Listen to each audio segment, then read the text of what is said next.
Sixth సెమిస్టర్లో mathematics common paper ఏంటంటే numerical analysis.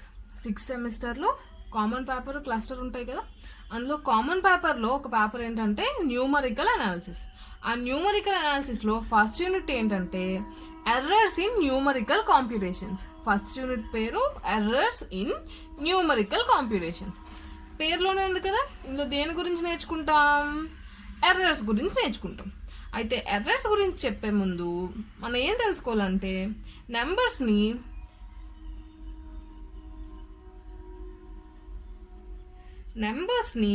2 టైప్స్గా classify చేశారు. ఏంటంట? First one exact numbers, second one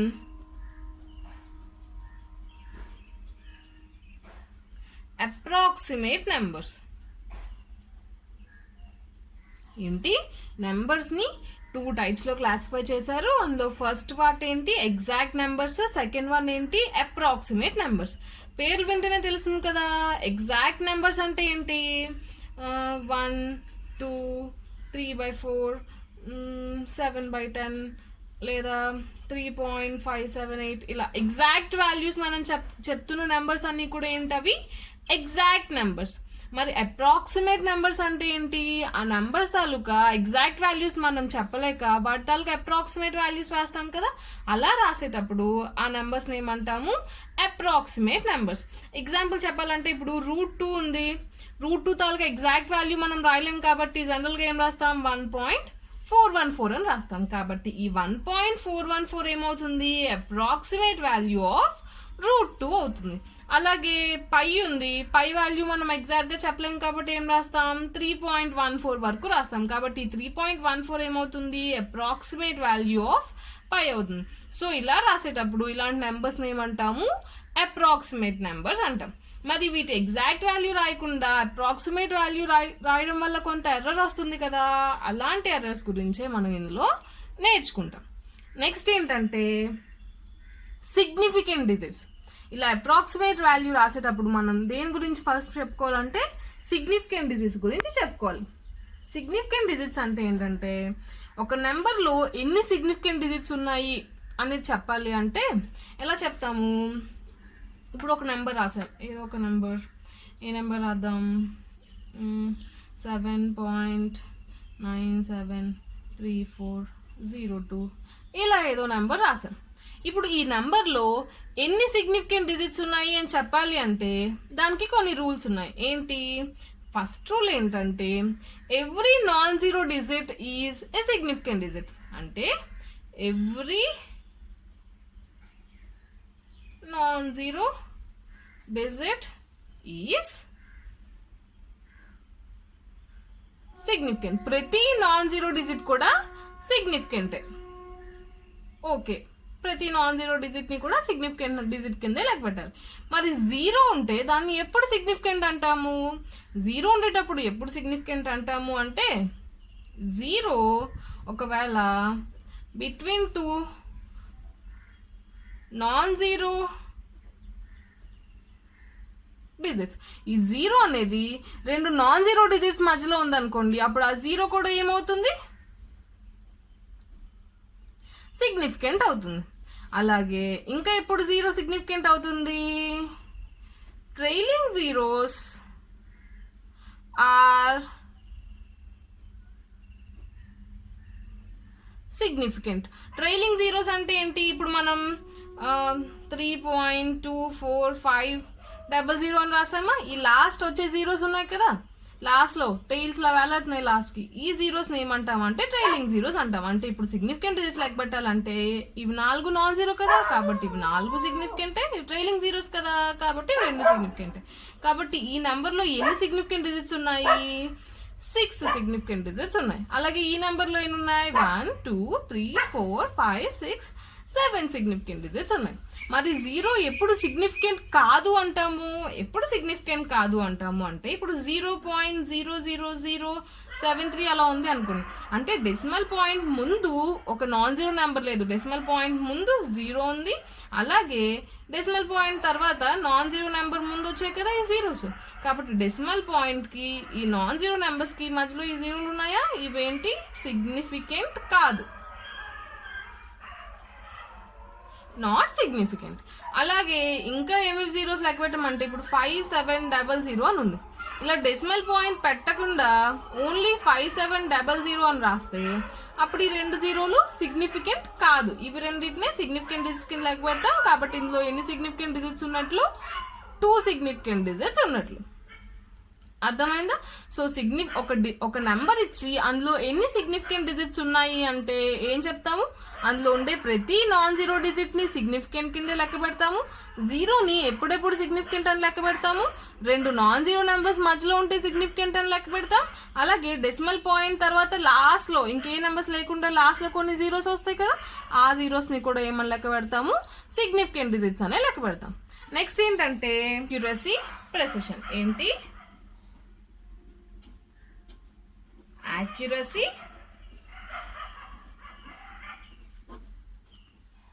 precision. Accuracy అంటే ఏంటి, ప్రెసిషన్ అంటే ఏంటి? యాక్యురసీ అంటే దేని గురించి చెప్తుంది అంటే అందులో ఎన్ని సిగ్నిఫికెంట్ డిజిట్స్ ఉన్నాయి,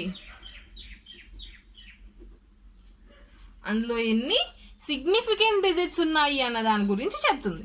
ప్రెసిషన్ అంటే ఏం చెప్తుందంటే అందులో ఎన్ని డెసిమల్ ప్లేసెస్ ఉన్నాయి. ప్రెసిషన్ అంటే ఏం చెప్తుంది, అందులో ఎన్ని డెసిమల్ ప్లేసెస్ ఉన్నాయి అన్న దాని గురించి చెప్తుంది. ఇప్పుడు ఒక నెంబర్ ఇచ్చారు, సపోజ్ 73.52435 ఇలా ఏదో ఒక నెంబర్ ఇచ్చారు. ఇప్పుడు దీని తాలూకు యాక్యురసీ గురించి మాట్లాడాలంటే ఏం చెప్తామంటే this number is accurate to, this number is accurate to, ఇందులో ఎన్ని సిగ్నిఫికెంట్ డిజిట్స్ ఉన్నాయి, 1 2 3 4 5 6 7. సో ఈ number is accurate to 7 significant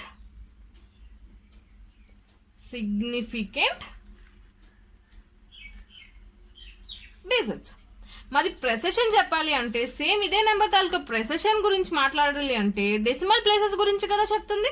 so దీంట్లో డెసిమల్ ప్లేసెస్ చెప్పాలి అంటే ఎన్ని డెసిమల్ ప్లేసెస్ ఉన్నాయి, 0 0 0 0 1. అవునా? ఇప్పుడు ఇందులో 1 2 3 4 5 డెసిమల్ ప్లేసెస్ ఉన్నాయి కదా, 5 డెసిమల్ ప్లేసెస్ తో మనం రాస్తున్నాం, 5 డెసిమల్ ప్లేసెస్ తో మనం రాయగలిగే చిన్న నెంబర్ ఏంటి, 0.00001. సో ఈ నెంబర్ తాలూకా ప్రెసిషన్ చెప్పాలి అంటే హ్యాస్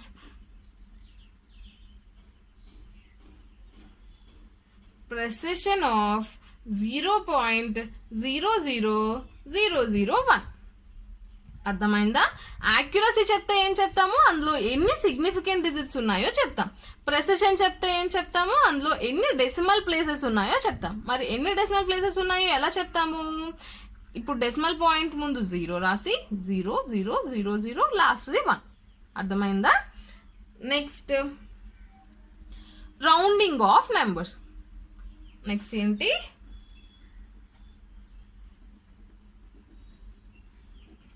రౌండింగ్ ఆఫ్ నెంబర్స్. మనకి ఒక 20 డెసిమల్ ప్లేసెస్ ఉన్న ఒక నెంబర్ ఇచ్చారు అనుకుందాం. అప్పుడు మనం క్యాలిక్యులేషన్ లో ఆ 20 డెసిమల్ ప్లేసెస్ వాడి మనం క్యాలిక్యులేట్ చేయగలమా, చాలా పెద్దగా వస్తుంది కదా. అలాంటప్పుడు మనం ఏం చేస్తాం, ఆ 20 డెసిమల్ ప్లేసెస్ ఉన్న నెంబర్ ని మనం ఒక 5 డెసిమల్ ప్లేసెస్ కో 4 డెసిమల్ ప్లేసెస్ కో మిగతా నెంబర్స్ అన్నిటిని వదిలేసి 4 డెసిమల్ ప్లేసెస్ వరకు రౌండ్ ఆఫ్ చేసుకొని రాసుకుంటాం కదా. అలాంటి ప్రాసెస్ ని ఏమంటాము, రౌండింగ్ ఆఫ్ నెంబర్స్ అంటాం. ఇలా రౌండింగ్ ఆఫ్ చేసేటప్పుడు మనం కొన్ని రూల్స్ ఫాలో అవ్వాలి, నచ్చినట్లు రౌండ్ ఆఫ్ చేయకూడదు కదా. కాబట్టి కొన్ని రూల్స్ మనం ఫాలో అవుతూ మనకి ఇచ్చిన నెంబర్ ని మనం ఎన్ని నెంబర్స్ కి రౌండ్ ఆఫ్ చేయాలనుకుంటే అన్ని సిగ్నిఫికెంట్ డిజిట్స్ కి మనం రౌండ్ ఆఫ్ చేసుకోవచ్చు. ఇప్పుడు ఆ రూల్స్ ఏంటి, ఫస్ట్ రూల్ ఏంటంటే ఒక నెంబర్ తో చెప్పుకుందాం. ఈ నెంబర్ తీసుకుందాం, పోనీ 735243 ఓకేనా.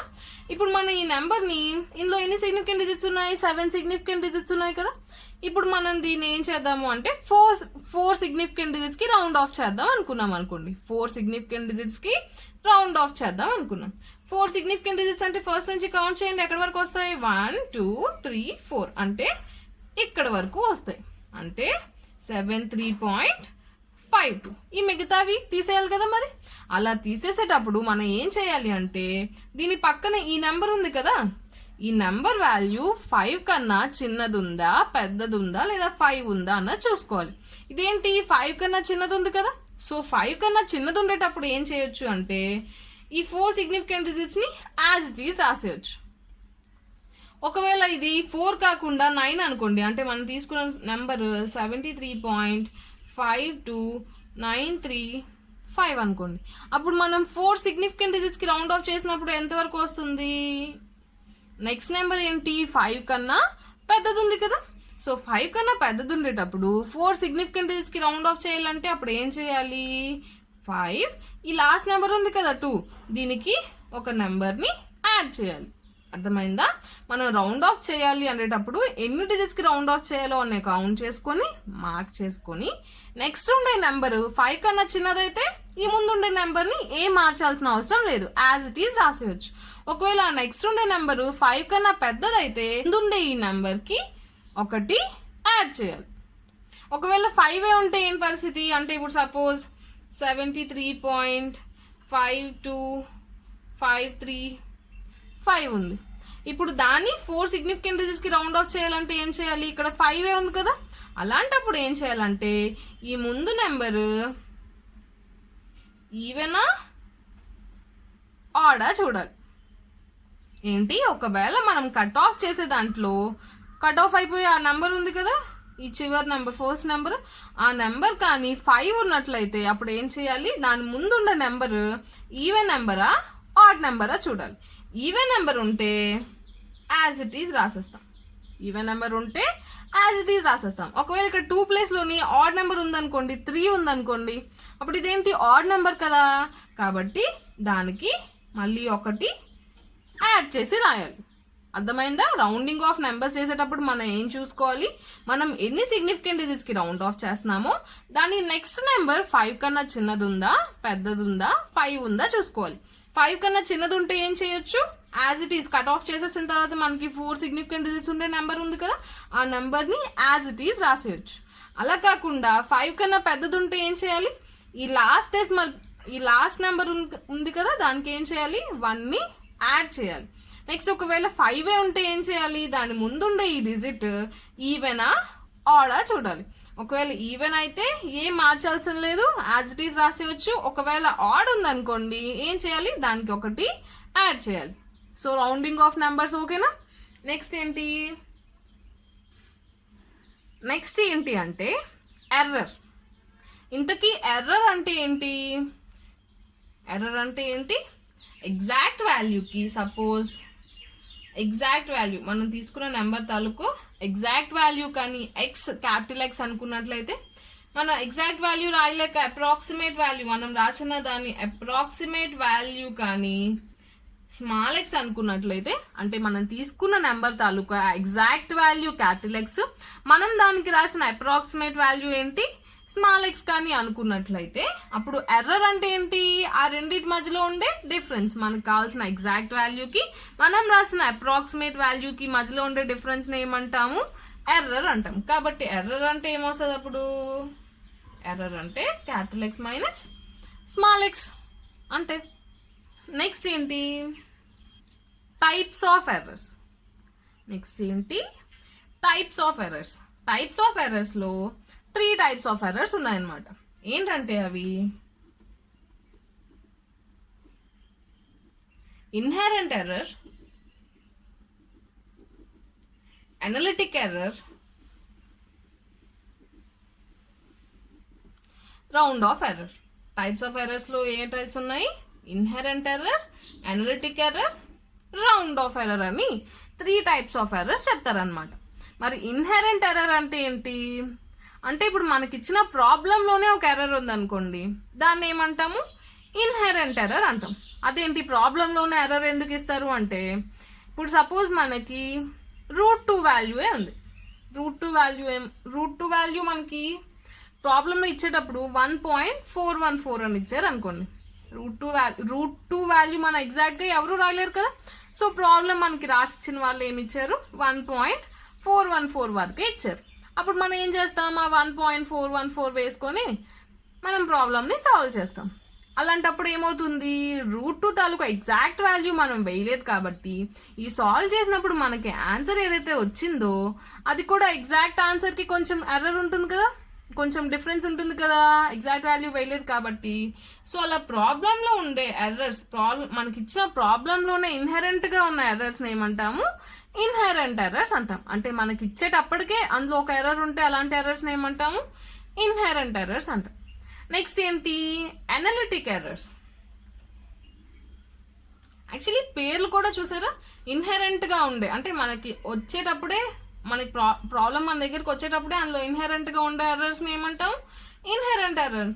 మరి అనలిటిక్ ఎర్రర్, ఈ పేరు బట్టి మనం ఏం చెప్పొచ్చు, మనం ప్రాబ్లం సాల్వ్ చేస్తునేటప్పుడు, ఇప్పుడు మనం ప్రాబ్లం సాల్వ్ చేస్తునేటప్పుడు అందులో ఏమైనా ఇన్ఫైనైట్ సిరీస్ కానీ లేదా ఏమైనా, ఇప్పుడు suppose e power x value ఏంటి, 1 plus X by 1 factorial plus X square by 2 factorial plus and so on. అవునా, ఇప్పుడు మనం ఈ ఫార్ములాని యూజ్ చేసుకొని e power x వాల్యూ కట్టాలి అనుకోండి.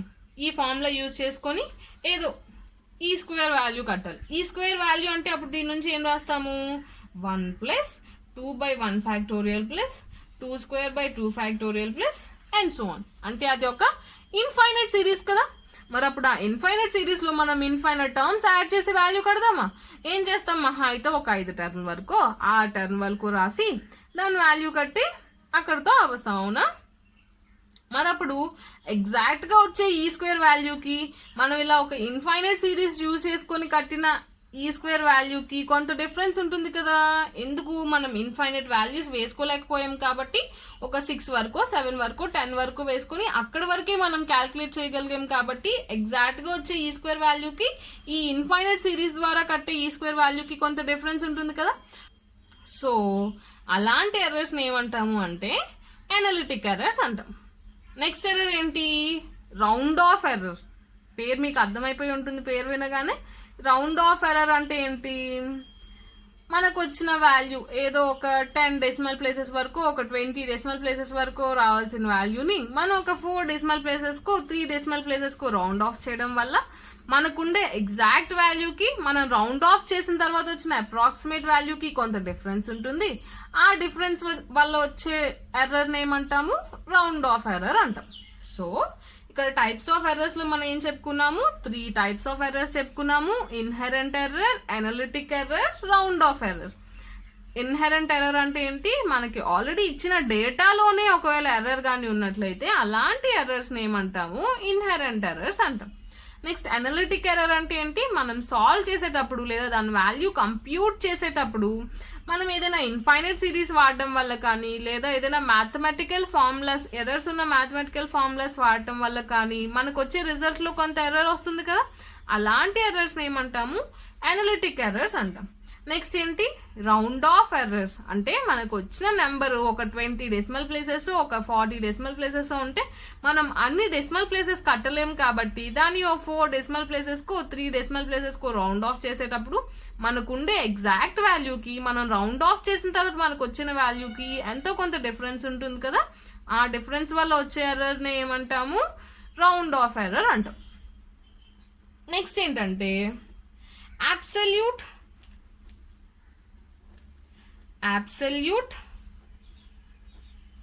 relative and percentage errors. Absolute, relative and percentage errors. First ఏంటంటే absolute error. ఏదైనా పేరు వినగానే మనకు ఒక ఐడియా వస్తుంది కదా, అలాగే ఇక్కడ అబ్సల్యూట్ ఎర్రర్. పేరు వినగానే ఏంటి, అబ్సల్యూట్. ఒక నెంబర్ ఇచ్చి దాని తాలూకు అబ్సల్యూట్ వాల్యూ అంటే ఏం చేస్తాము, సపోజ్ మనకి -3 అనే ఒక నెంబర్ ఇచ్చారు. అప్పుడు అబ్సల్యూట్ వాల్యూ అంటే ఏం చేస్తాము, దానికి మాడ్యులస్ పెడతాం కదా. అలాగే అబ్సల్యూట్ ఎర్రర్ అంటే ఏంటి? ఎర్రర్ అంటే మనం ఏం చెప్పుకున్నాము? ఎగ్జాక్ట్ వాల్యూకి మనం రాసుకునే అప్రాక్సిమేట్ వాల్యూకి ఉండే డిఫరెన్స్ ని ఎర్రర్ అంటాము అని చెప్పుకున్నాం కదా. అదే దీనికి మాడ్యులస్ పెట్టామనుకోండి, అప్పుడు దాన్ని ఏమంటాము? అబ్సల్యూట్ వాల్యూ ఆఫ్ ఎర్రర్ అంటామా? దాన్ని ఏమన్నారు? అబ్సల్యూట్ ఎర్రర్ అన్నారు. సో అబ్సల్యూట్ ఎర్రర్, అబ్సల్యూట్ కదా, కాబట్టి ఈ ఏతో డినోట్ చేస్తాము. అబ్సల్యూట్ ఎర్రర్ అంటే ఏంటి? Mode X minus small X. అంటే ఎర్రర్ కి మోడ్ పెడితే వచ్చే వాల్యూని ఏమంటాము? అబ్సల్యూట్ ఎర్రర్ అంటాం. నెక్స్ట్ ఏంటి? Relative error. రిలేటివ్ ఎర్రర్ అంటే ఏమై ఉండొచ్చు?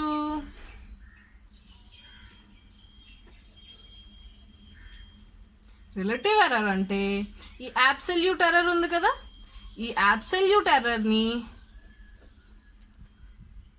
Absolute value of exact number తో డివైడ్ చేస్తాం. అంటే మనకు వచ్చే ఎర్రర్ ని మనకుండే ఎగ్జాక్ట్ నెంబర్ తో డివైడ్ చేస్తే వచ్చే ఎర్రర్ ని ఏమంటాము? రిలేటివ్ ఎర్రర్ అంటాం. అంటే ఏంటి? అసలైన వాల్యూలో మనకు వచ్చిన ఎర్రర్ ఎంత ఉంది అన్నది చెప్పడమేనా? ఇప్పుడు సపోజ్ మనం మార్క్స్ రాస్తాము. ఇప్పుడు మీకు ఎగ్జామ్లో 20కి 12 మార్క్స్ వచ్చాయి అన్నాం అనుకోండి. అంటే ఏంటి? మొత్తం 20 మార్క్స్లో మీకు 12 మార్క్స్ వచ్చాయి. మరి అప్పుడు అంటే ఇదేంటి? Relative compare చేస్తున్నట్లేనా? 20లో 12 వచ్చాయి అంటే. అలాగే ఇక్కడ కూడా ఏంటి? ఎగ్జాక్ట్ నెంబర్ ఎంత ఉంది, కానీ మీకు ఎర్రర్ ఎంత వచ్చింది అంటే ఎగ్జాక్ట్ నెంబర్లో మీ ఎర్రర్ ఎంత ఉంది అని కంపేర్ చేస్తున్నాం కదా. సో దాని పేరు ఏం పెట్టారు? రిలేటివ్ ఎర్రర్ అని పెట్టారు. రిలేటివ్ ఎర్రర్ అంటే ఏంటి? ఎర్రర్ ని మనకుండే ఎగ్జాక్ట్ వాల్యూతో డివైడ్ చేస్తే వచ్చే వాల్యూని ఏమంటాము? రిలేటివ్ ఎర్రర్ అంటాం. Next percentage error. పేరులోనే ఉంది. పర్సంటేజ్ అంటే ఏంటి? ఎర్రర్ ఎగ్జాక్ట్ వాల్యూలో ఉండే పర్సంటేజ్. ఇప్పుడు మీకు 12/20 వచ్చాయి, అప్పుడు దాని పర్సంటేజ్ ఏమవుతుంది? ఇంటూ 100 చేస్తే పర్సంటేజ్ అవుతుందా? కాబట్టి అలాగే రిలేటివ్ ఎర్రర్ కి ఇంటూ 100 చేస్తే ఏమొస్తుంది? పర్సంటేజ్ ఎర్రర్ వస్తుంది. పర్సంటేజ్ ఎర్రర్ కాబట్టి దేంతో డినోట్ చేస్తాం? ఈ పి అని డినోట్ చేస్తాం. అంటే దీని ఎలా రాసుకోవచ్చు? ఈ ఆర్ ఇంటూ 100 అని రాసుకోవచ్చు. ఓకేనా? Absolute, relative and percentage errors. ఇంతవరకు మనం ఏం చెప్పుకున్నాము? Significant digits. ఒక నెంబర్ ఇస్తే అందులో ఎన్ని సిగ్నిఫికెంట్ డిజిట్స్ ఉన్నాయో ఎలా చెప్పాలో నేర్చుకున్నాం. నెక్స్ట్ ఏం నేర్చుకున్నాము? Accuracy and precision. ఒక నెంబర్ తాలూకా యాక్యురసీ అంటే ఏంటి, ప్రెసిషన్ అంటే ఏంటి, అది ఎలా చెప్తామో నేర్చుకున్నాం. నెక్స్ట్ ఏం నేర్చుకున్నాం? Round of numbers. ఒక నెంబర్ ని ఇన్ని సిగ్నిఫికెంట్ డిజిట్స్ కి రౌండ్ ఆఫ్ చేయండి అంటే అప్పుడు ఎలా రౌండ్ ఆఫ్ చేయాలో నేర్చుకున్నాం. నెక్స్ట్ ఏం నేర్చుకున్నాం? Types of errors. ఎర్రర్స్ లో ఎన్ని టైప్స్ ఉంటాయి, అవి ఏంటి, ఒక్కొక్క దానికి అర్థం ఏంటి. టైప్స్ ఆఫ్ ఎర్రర్స్ లో ఇన్హెరెంట్, అనలిటిక్, రౌండ్ ఆఫ్ అని చెప్పుకున్నాం కదా. ఇన్హెరెంట్ అంటే ఏంటి, అనలిటిక్ అంటే ఏంటి, రౌండ్ ఆఫ్ అంటే ఏంటో చెప్పుకున్నాం. నెక్స్ట్ ఏం చెప్పుకున్నాం? Absolute, relative and percentage errors చెప్పుకున్నాం. ఈ రోజుకి ఇంతటితో చాలు. ఒక